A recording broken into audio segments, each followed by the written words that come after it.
Vote बढ़ना है, margin जो था वो डबल करना है और चुनाव जो है कहीं हमने 45% से जीता था तो अब 55% से जीतना है, कहीं 51 से जीता था तो 61% से जीतना है।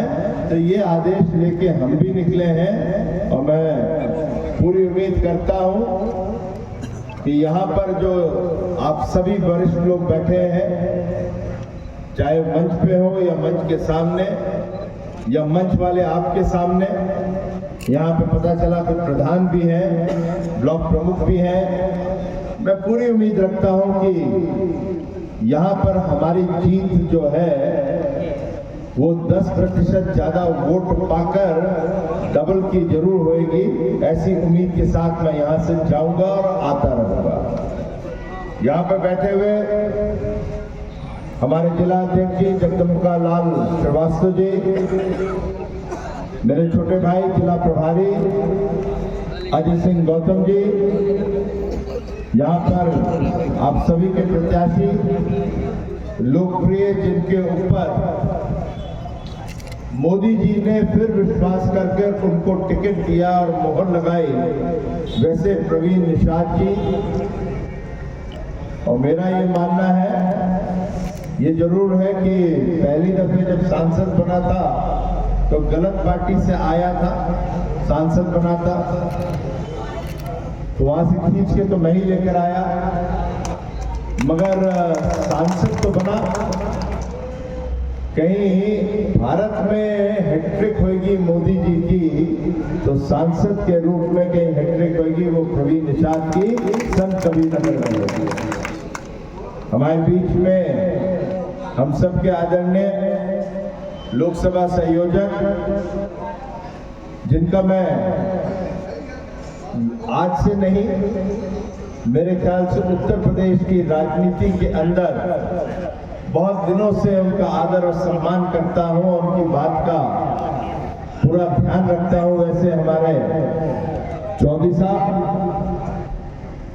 यहाँ पे बैठे हुए मेरे साथी और सहयोगी विधानसभा में और मित्र अनिल त्रिपाठी जी, और जैसे मैंने कहा यहाँ पर जिला पदाधिकारी भी है, जिला अध्यक्ष भी है, मंडल अध्यक्ष भी है, ब्लॉक प्रमुख भी हैं और वरिष्ठ कार्यकर्ता भी हैं और बड़ी संख्या में, क्योंकि आजकल पता नहीं चलता।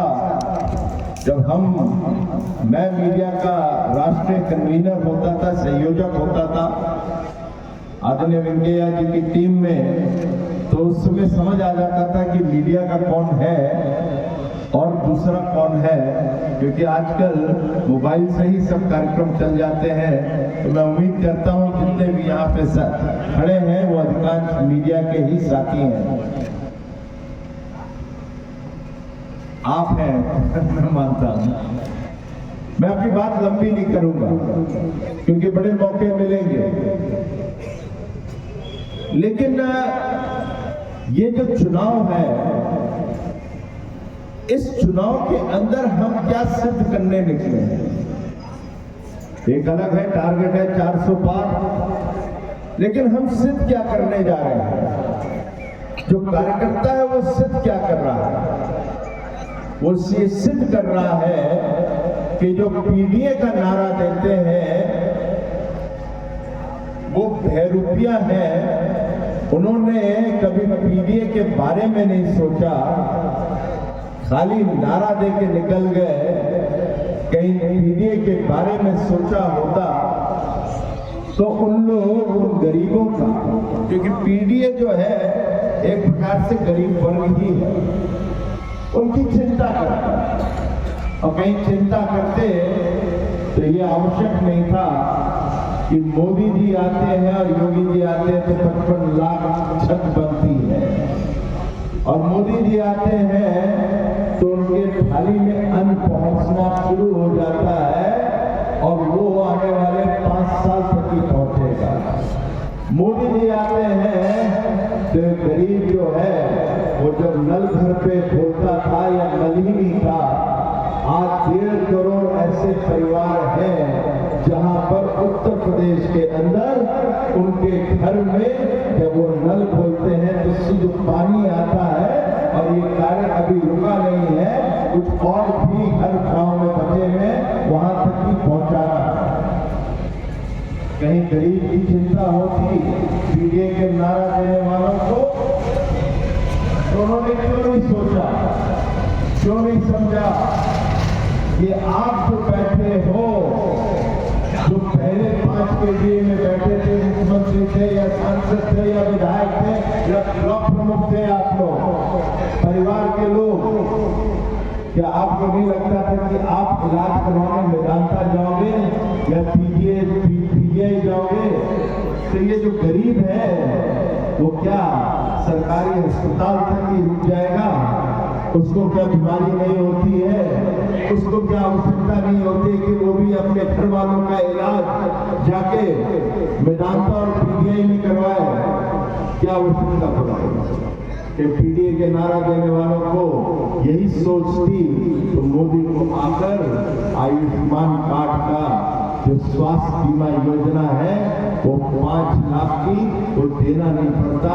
और उत्तर प्रदेश में 4.60 करोड़ परिवारों को, नंबर छोटा नहीं है, 4.60 करोड़ परिवारों को आज आयुष्मान कार्ड दिया गया है और उसमें से 1 करोड़ से ऊपर लाभार्थी बनकर उन्होंने इलाज करवाया। क्या जरूरत है? मोदी भी नारा देके चले जाते हैं। नहीं, मोदी का नाम जो है, जो वो कहते हैं वो करते हैं। और यही कारण है कि मोदी कहीं कहता है कि 140 करोड़ परिवार के लोग हैं, तो कश्मीर की भी बेटी खड़े होकर बोलती है मैं मोदी परिवार की हूं, और कन्याकुमारी में भी लोग बोलते हैं हम भी मोदी परिवार के हैं। मैं उदाहरण निकाल देता हूं और ये साधारण उदाहरण नहीं है, लोग कुछ भी कह रहे हैं। अभी हाल में ही यूक्रेन और रशिया का युद्ध हुआ और चल रहा है। उस युद्ध में भारत के अन्य राज्यों से, प्रदेशों से गए हुए बच्चे वहां पढ़ते थे। वो बच्चे युद्ध में फंस गए थे। माताएं रोती थी कि हमारे बच्चे कैसे आएंगे। मोदी ने कहा ये मेरा परिवार है, तो यूक्रेन से भी बात करी, रशिया से भी बात करी और वो युद्ध विराम हुआ। और जो बच्चे हमारे फंसे हुए थे उनको प्लेन से लेकर भारत वायुसेना लेकर भारत आता है और उनको सुरक्षित उनके परिवार से मिलाता है। ये छोटी बात नहीं है। आज कल्पना करो हमारे घर का कोई बच्चा हो और ऐसा फंस जाए तो किस पे भरोसा होगा? तो सरकार पे ही होगा ना। और सरकार उस समय हाथ पे हाथ रखे रहे, प्रधानमंत्री कहे कि मैं तो मनमोहन हूं, मैं मौन व्रत लेकर बैठा हूं, तो क्या होगा? विश्वास कहां होगा? जो कहता है ये मेरा परिवार है, या वो लोग हैं जो खाली नारा देते हैं कि हम पीडीए का ध्यान देंगे, हम पीडीए के लिए ये करेंगे। आज टिकट भी बंटवारा कर रहे थे तो पहले परिवार को दिया, फिर कहीं और दिया। तो मैं खाली आपके बीच में, क्योंकि आप लोग कार्यकर्ता के रूप में है, ब्लॉक प्रमुख है, प्रधान भी है, जब आप जनता के बीच में जाएं तो ये उदाहरण बताएं क्यों मोदी को वोट दें। मोदी कहता है ये परिवार है, ये क्यों परिवार है? मोदी कहते हैं कि ये 370 सीटें भारतीय जनता पार्टी की आनी चाहिए। उसके पीछे उनकी सोच क्या है? वो सोच ये है कि 1952 से भारतीय जनता या भारतीय जनसंघ कहती रही है 370 हटना चाहिए और जम्मू कश्मीर से 370 हटा तो मोदी जी कहते हैं कि उसको सम्मान करते हुए भारतीय जनता पार्टी को अकेले ही 370 आनी चाहिए और 400 एनडीए की आनी चाहिए। ये सोच है। ऐसी सोच का व्यक्ति जो चिंता करता है गरीबों की, जो चिंता करता है किसानों की, जो चिंता करता है बच्चे यूक्रेन में पढ़ रहे हैं तो उनका क्या होगा, वो सुरक्षित कैसे आएंगे। जब सरहद के ऊपर पाकिस्तान और चाइना की सरहद के ऊपर जब माँ या बाप नहीं जा पाता, या बच्चे या सैनिक बल के सैनिक हमारे नहीं आ पाते दिवाली पर, तो ना आप जाते हो ना हम जाते हैं, एक व्यक्ति जरूर जाता है और पिछले 10 साल से जाता आ रहा है, वो है नरेंद्र मोदी। उनके साथ दिवाली मनाने के लिए जाता है। तो ऐसी सोच का जो व्यक्ति हो, ऐसे कर्म का व्यक्ति हो, उसके लिए, उसकी पार्टी के लिए ये चुनाव अहम हो जाता है। मैं खड़ा हूं, कोई और खड़ा है, अनिल जी खड़े हैं या प्रवीण खड़ा है, विषय ये नहीं है। विषय ये है कि वो जो बैठा है वो क्या कर रहा है देश के लिए, देश को कहां ले जाना चाहता है। न तो किसकी हिम्मत थी, रामलल्ला को तो रखा ही हुआ था आपने विवाद में 500 साल से, पर किसकी हिम्मत थी कि वो कोर्ट के माध्यम से एक ऐसा रास्ता बना दे कि देश के अंदर जो रामलल्ला टेंट के नीचे बैठे थे वो अपने महल में जाके बैठ जाते हैं, और वो हम लोग के लिए सबसे पूजनीय काम है। क्या काशी विश्वनाथ के हमने दर्शन नहीं किए पहले भी? क्या काशी विश्वनाथ को आज देखने जाते हैं तो क्या लगता है?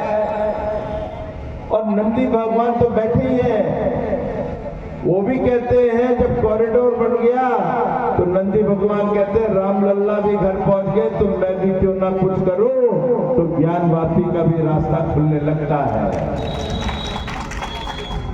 मथुरा भी बहुत दूर नहीं है, कोई कर सकता है, उसका नाम एक ही है, नरेंद्र दामोदर मोदी। ये चुनाव उनका है। ये चुनाव ये नहीं है कि मैं नाराज हूं या आप नाराज हैं। छोटा घर का करेगा तो उसको डांट भी पड़नी चाहिए, उसके कान भी अटने चाहिए, मगर संत कबीर नगर की सीट जो है ये भी आवश्यक बन जाता है कि संत कबीर नगर की सीट का भी जो कमल है वो मोदी जी के झोले में पड़ना चाहिए। इन्हीं शब्दों के साथ आप सबका हृदय से देर से आए हुए हैं, आप सबका हृदय से बहुत बहुत धन्यवाद, अभिनंदन, जय हिंद। नहीं, देखिए आज हम लोग का लोकसभा का बिगुल बज चुका है और यहाँ की 5 विधानसभा में कार्यालयों का उद्घाटन हो रहा है। पहले लोकसभा का कार्यालय जो खलीदाबाद का वो मैं कर चुका हूँ, और आज हम मैदावल में कर रहे हैं, और उसी कार्यक्रम के तहत हम लोग के उस कार्यक्रम के तहत फिर संचालन समिति की बैठक है, मैं उसी के तहत यहाँ पे आया हूँ। सर, इस बार भारतीय जनता पार्टी अपने कार्यालय और प्रत्याशी बहुत जल्दी उतार रही है, ऐसा क्या? इसमें किसी को परेशानी तो होनी नहीं चाहिए, ये तो निर्णय हमारा है। ऐसी वजह क्या? तो आप लोग ने हम लोग को टोका बहुत पहले, आज हम लोग सुधार रहे हैं तो आप खुशी करनी चाहिए, इसकी खुशी होनी चाहिए कि आपने टोका, हमने सुधार लिया।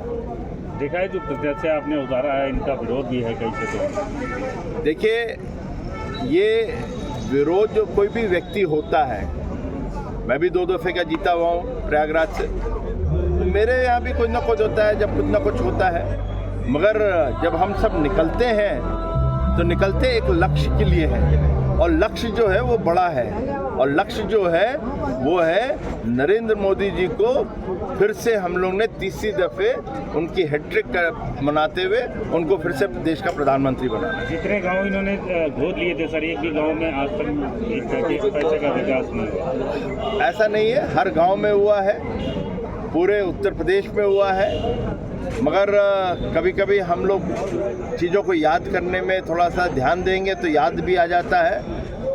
आज से पहले गांव की हालत क्या होती थी, रोड कैसी होती थी, पहले किस प्रकार से बिजलियां आती थी गांव में, किस प्रकार से वहाँ पे अन्य जो वहाँ के पदार्थ होते थे उनके बारे में क्या होता था, किसानों की क्या होती थी समस्या। आज वो हर चीज़ में सुधार हो रहा है। क्या महिलाओं को नहीं देख रहे हैं हम लोग? कभी जब बैंक अकाउंट खुला था उनका, जनधन अकाउंट खुला था, तो लोग हंसते थे और हंस के बोलते थे जो जीरो अकाउंट से जो बैंक खुल रहा है उसमें पैसे नहीं है। उनके अंदर बैंक अकाउंट में पैसा डाला गया, सबके अंदर 4-4 हज़ार लगभग न्यूनतम डाला गया पूरे देश में। आज उत्तर प्रदेश के अंदर कितने बैंक अकाउंट हैं, उनके खाते में अब पैसा जाता है, डीबीटी के माध्यम से जाता है। तो ये जो चीज़ें हैं ये भी देखने की चीज़ें होती हैं।